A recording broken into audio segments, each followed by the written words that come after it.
Well, my name is Ling Yue, and I work at Goldman Sachs Asset Management, where I joined as an analyst over a decade ago. Our role is to help UK institutional investors to achieve their investment objectives by delivering the full range of products, solutions, and resources at Goldman Sachs. Before my role in the city, I studied behavior science and behavioral finance. And before that, I grew up in mainland China. I was born after the one-child policy. Our life experience has been shaped by the unprecedented economic growth, and our story is synonymous with nothing but rapid changes. Like the 400 million Chinese millennials, we often carry the dreams from our grandparents and our parents who didn't have the opportunity to fulfill theirs. And that journey has led me to where I am today. And then here's something that I thought it was quite strange since I have started working in our industry, because growing up in China, I always wanted to be different. I wanted to stand out from the crowd. But living and working in the UK for the first time in my life, I felt so desperate to be the same as everyone else. Because I think, as Chinese living in the West, we face a very interesting transition from the majority, the 1.4 billion people, to becoming a minority in the UK. Race was not a concept back home because everyone is Chinese. But as I step into the Western workplace, I fell into the ethnic minority and the gender categories. As a first generation Chinese professional working in the West, being the only Chinese woman becomes my daily reality.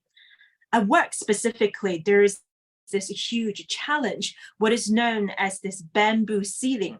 What that means is the East Asians and Chinese have one of the lowest chances of rising to management. If you're East Asian woman, the cultural factors could be 4 times worse than the gender factor. I thought the glass ceiling was bad enough. And the Asians were said to be most likely to be hired, but least likely to be promoted to management. And while as people often group Asians together, there is a huge division when it comes to the bamboo ceiling.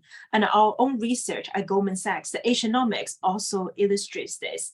The South Asians are not impacted to the same extent when it comes to the leadership positions. It seems to suggest that bamboo ceiling is very specific to East Asians and Chinese. And there are many reasons for this. One key factor to me that I realize is this difference in belief.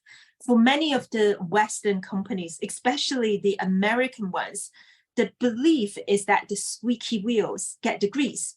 Whereas for many Chinese and the East Asians, we believe the direct opposite, and that is the loudest bird gets shot. And I've experienced this firsthand alongside many people that I believe, because I vividly remember when I first started working, about 6 months into my job, I was called into a meeting room by my manager who said, "Lin, I've noticed something. You seem to have some good ideas one-on-one. How come you never said anything at team meetings?"